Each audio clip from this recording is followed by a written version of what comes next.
She was born into polygamy. Her family followed the teachings of Joseph Smith, including plural marriage. Like many young girls, she had been promised to a man who was her father's age. But she ran away. She chose hell over a life of polygamy. That girl was me. I was lost, alone, desolate. Then Jesus Christ found me and rescued me. In His love, I found real freedom. He is a shield to all who will take refuge in Him. This is why I can look back and ask, polygamy? What love is this?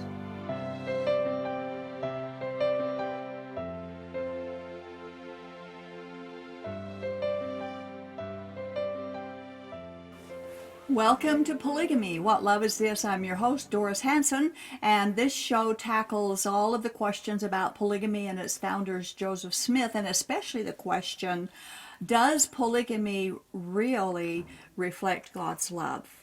Before we get started, to find out how you or someone you know can escape a polygamy group and how we can help you, we have a toll-free number. It's 877-425-9993, and we can discuss your situation confidentially. You can also go to our website, shieldandrefuge.org, to find out more information about our ministry. Or if you would like to be on our show or have any questions about our show, we have an email address that you can contact us. It's email@whatloveisthis.tv. I would like to share an email which is only one of several like this that we have received in the past few months. Now, these emails are from viewers who have watched our shows from our website, whatloveisthis.tv, and have seen our interviews with Rachel Brown, who escaped from the Kingston polygamy group a few years ago. This is one of the emails, and I quote, "I have recently discovered your show. I can't tell you how much it has impacted me. I am praying earnestly and am deeply burdened.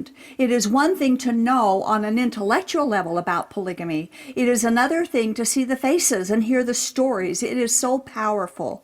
I was curious if Rachel Brown ever got her children back. That was the most heartbreaking story I have ever heard," end quote. For our viewers who may not be familiar with Rachel Brown's story, you can go to our website, whatloveisthis.tv. On the bar towards the top of the page, click Online Episodes. You'll find all of our shows listed in chronological order. Go to episode 401, January 6, 2011, episode 636, October 10th, 2013. And if you watch those shows, you will become familiar with Rachel's story, which this email, the one who wrote the email, was interested in following up on. The bottom line is that after Rachel escaped her abusive polygamous marriage in the Kingston polygamy group, she had received legal custodial rights of her 3 little girls with regular visitation rights for the father. However, as was expected that he would do, the children's father often set Rachel up to fail. Sometimes he would not show up for his visitation time, or he would be unreasonably late. He manipulated changes to the schedule, and to make a long story short, visitation times were missed, often orchestrated by him. So he took her to court and won full custody rights of those 3 little girls, based on missed visitation times only. There is a lot of tragedy in this story, tragedy that people who are not familiar with the inner workings of polygamy groups would never detect or even understand. Sadly, the judge was informed about the manipulating tactics. The judge also knew that Rachel's husband had as many as 4 wives at the same time. 2 of them had left him because of severe physical abuse, and Rachel was the 3rd wife who left him for the same reason. His abuse had been admitted into evidence. The judge knew he was an abuser. She knew polygamy is illegal, but she still gave custody of those 3 little girls to this abusive man. And in her own words, it was to get back at Rachel. And what makes this story even more of a farce, Rachel had no legal representation that day in court, but her husband had 2. I was there. I saw and I heard the whole thing. And so, because we have received emails and inquiries regarding the status of Rachel and the custody of her children, we invited her back to discuss what's going on with her at this point in time. And so I would like to introduce our guest and welcome back Rachel Brown. Thank you, Rachel, for coming back. Thanks for having me. And we'll update our viewers of what's going on since this happened in 2013 when the judge took your children away from you. Okay. I know this is really a very tough situation for you even now. You know, the years don't change the hurt of Yeah, not for sure. having your children with you. As a quick review for our viewers, how long ago did you actually escape? Did you get out of the polygamy group? And so originally when I tried to leave, it was in 2009. And then I actually was able to get out towards the end of the year, where the way I got out is I moved into a domestic violence shelter. And I mean, you have to meet certain requirements to even Right. get in there, so it's not just everybody just gets in. Right. But that was a safe place for you to go. yeah, it was, and even though there were so many different people, I mean, there was a lot of people that had, I guess, similar abuse situations that they were getting away from, and it was really hard to live there because for all I knew, they were just outsiders to me, and it was an adjustment to just get used to. Yeah, right. Because you come out with the mindset of the mind control, the polygamy group, all of your life is all you've known.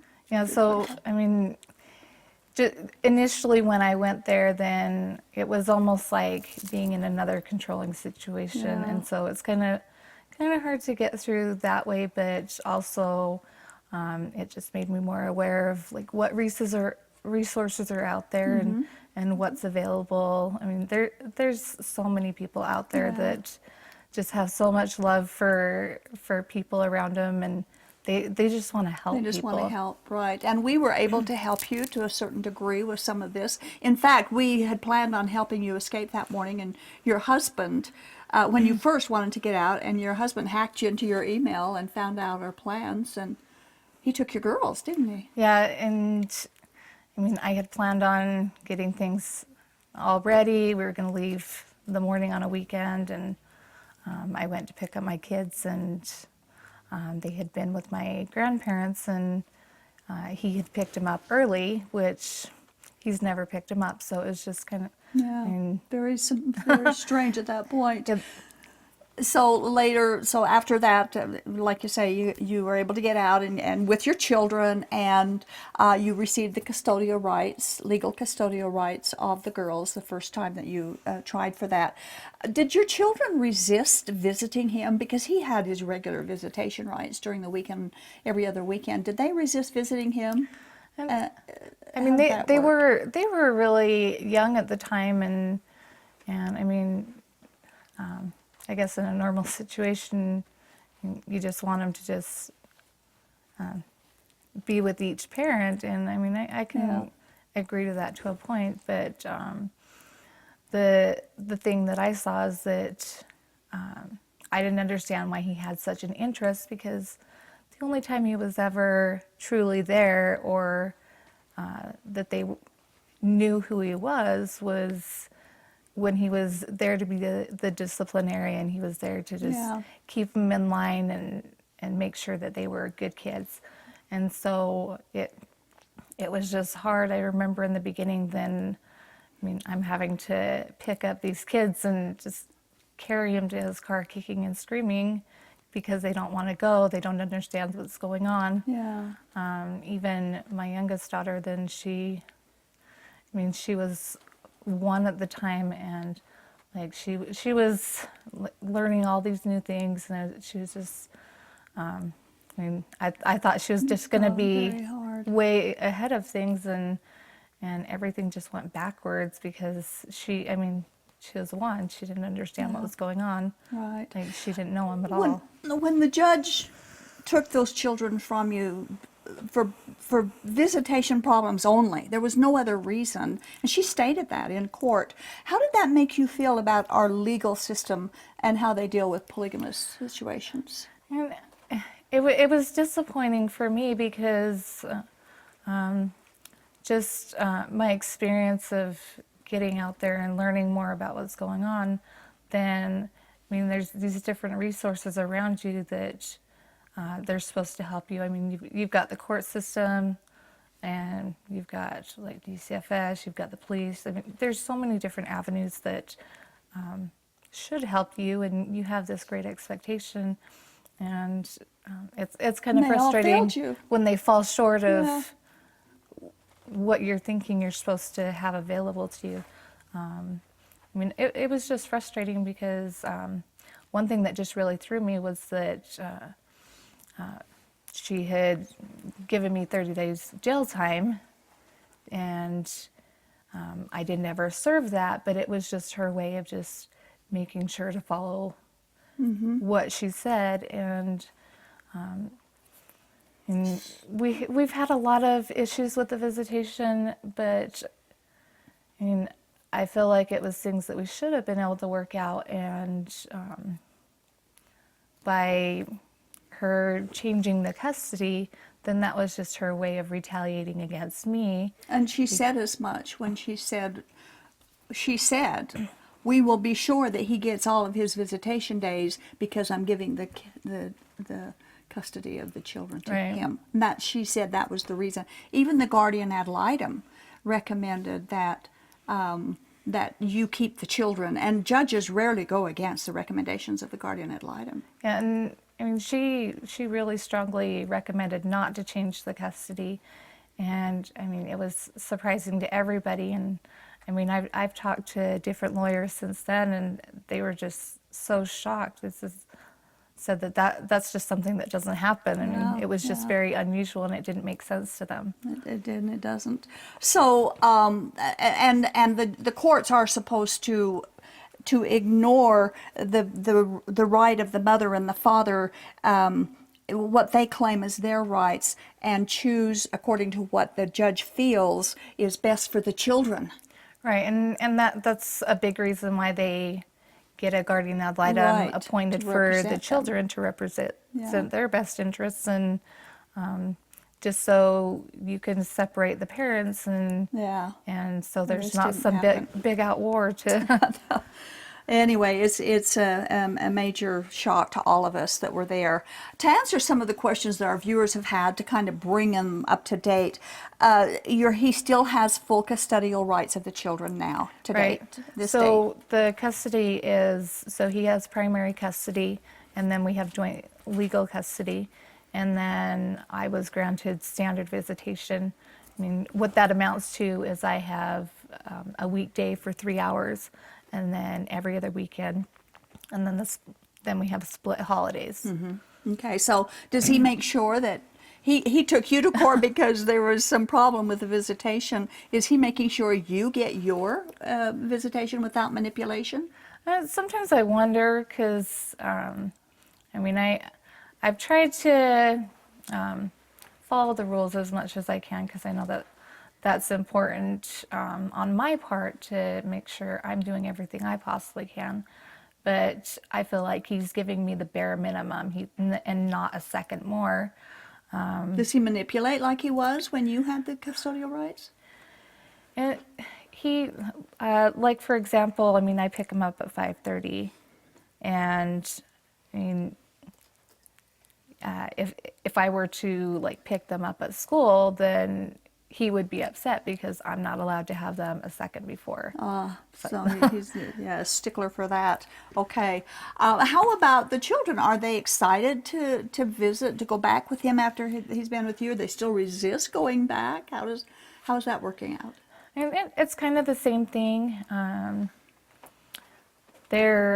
mean, they're not so young anymore, so they don't act out in quite the same way. But I mean, they're older and they understand the situation a little better. And the good thing about that is that going back and forth, and they can see how things are with me, how things are with their dad, and know the difference and know for themselves what they want.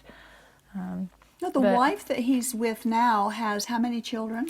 She has 8 children. 8 children. So she has 8 children and plus 3, Right. which is 11 children in the home. It only makes sense that the children would be better off not lost in that many children in the home. And they don't really get lost into it as much as they're the older kids in the family, and so they're put in charge of the other little kids. They're doing the cooking, the cleaning, basically while everyone sits back and lets them Are do they it. old enough to do the cooking and cleaning? I didn't know they were that old. And you know, I see that.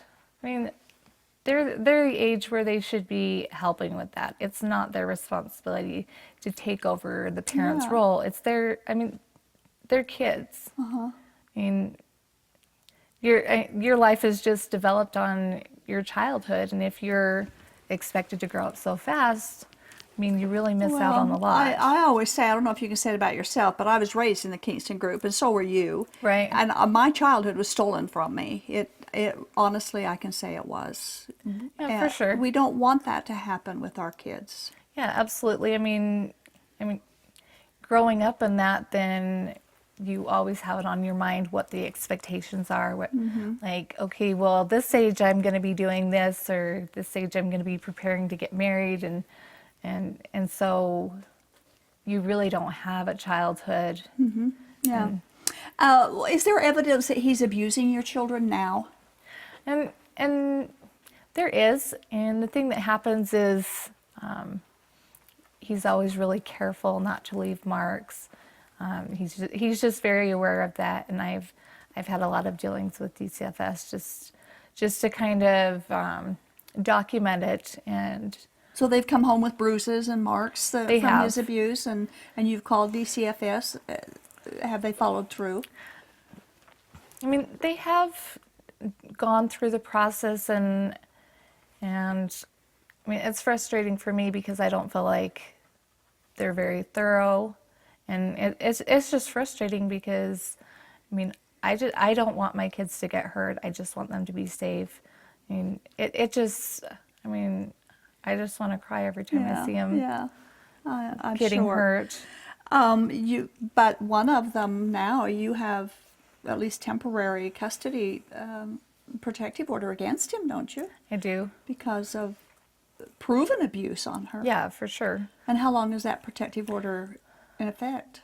So that's in effect for 150 days. So that'll go through about the end of March. But I mean, it was just one of those things where, I mean, it had happened that morning, and she came home, and she was really upset about it, and she was going over what had happened, and I mean, it was hard for her to tell me because she was just in tears. She was just so heartbroken about what was going on. So did they threaten her not to tell you? Do you think that's part of it too? And I'm not 100% where they draw the line on that. I mean, sometimes I wonder if that's what happens. You could never really know what's going on in there. So your goal now is to try to go back to court to get custody back of your girls? Yeah, that's kind of where I'm at right now. The thing that I see is that, I mean, my youngest, she's really young, and I know I've heard different ages thrown around, but I mean, when you're younger, then you're not able to have a say in being able to tell somebody this is what I want, and so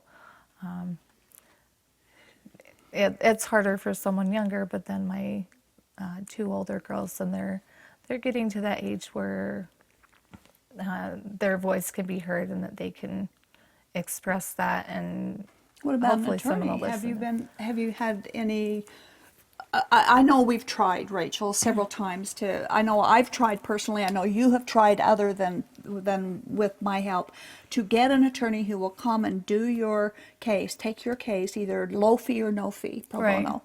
And we have just struck out every single time. Are you still striking out? Would you do this if you had an attorney to take your case? How's that looking? I would for sure. I was able to get an attorney for my protective order hearing that I got, and even for that, I mean, it was just some arrangements I had to make to work that out. But for me, it was nice to feel like somebody was on my side, that they were gonna be there for my best interests, and.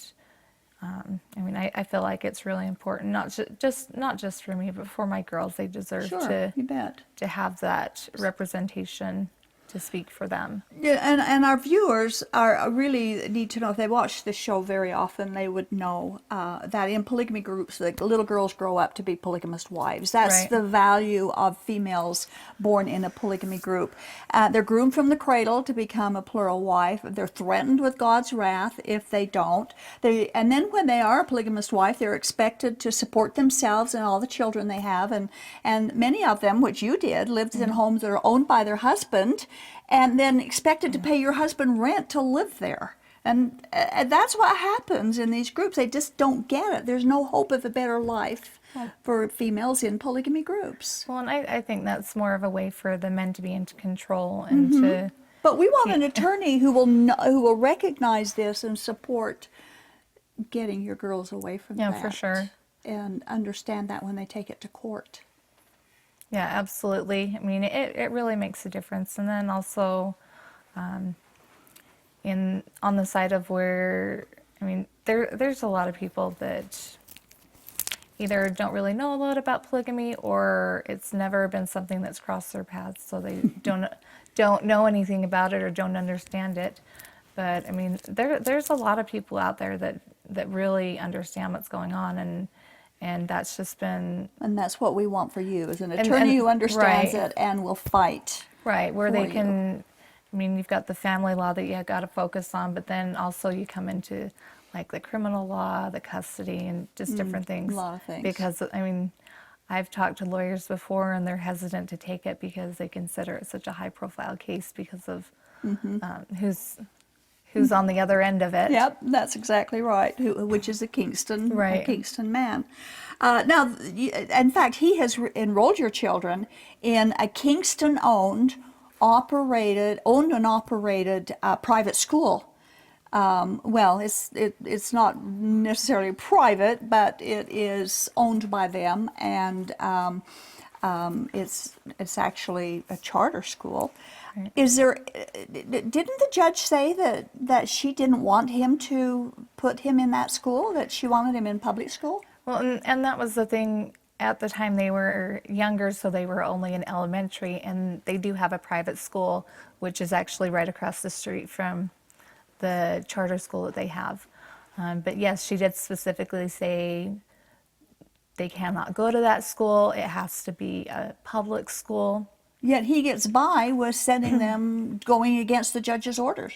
Right, and I mean, I felt like my hands were tied because, I mean, she said a public school, and they've gone through the process to make it a public school, but I mean, in reality, I mean, it's members that are going, the members and their kids that are going, and The board of directors are all members yeah, everybody of the there Kingston is group. pretty much group members.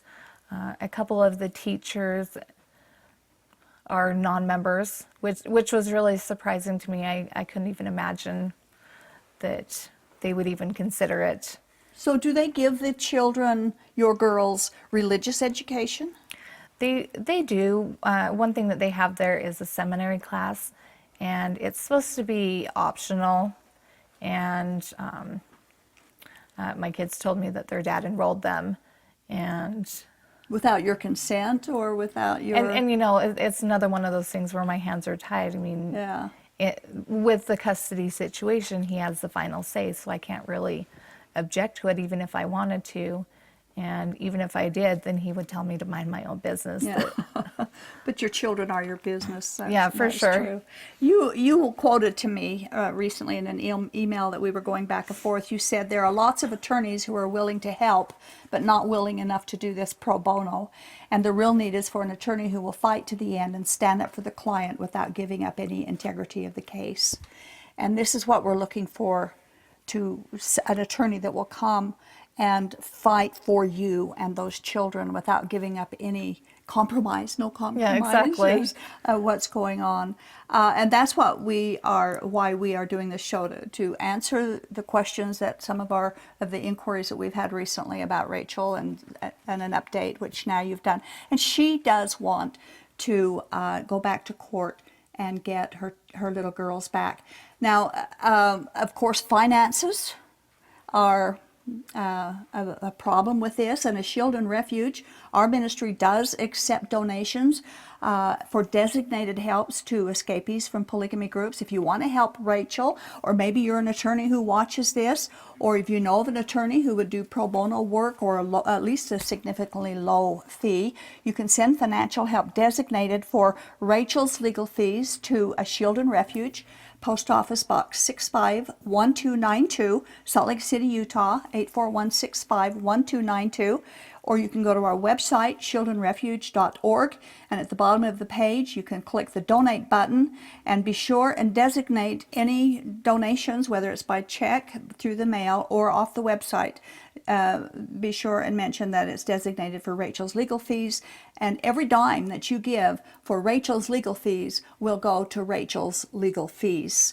And please keep in mind that we do interview several weeks in advance, and so things may have changed a little bit, but generally it hasn't been. So we're out of time already, Rachel. I want to thank you for sharing your story again. If there's anything very quickly that you would want to say, we only have a couple of seconds. I mean, the thing is that, I mean, there's a lot of people that have an interest in leaving, and they don't think it's possible. And I mean, it's very much possible. There's so much love and support out there that, Just take it and run with it. I mean, just get up the courage to take that step and be ready for that step, and just be ready to live your life and be happy. And you know, you can live your life outside of a polygamy group, because there's no place in the Bible. We've challenged many times over for people to prove it from the Bible where God ever commanded that you or anyone else live polygamy. And no one has ever brought forward any proof at all, because there absolutely is none. The polygamy is not God's plan at all. It is only men's oppression of women. And that actually is the bottom line. Thank you for watching. Thank you, Rachel. Thank you for having me. See you next time.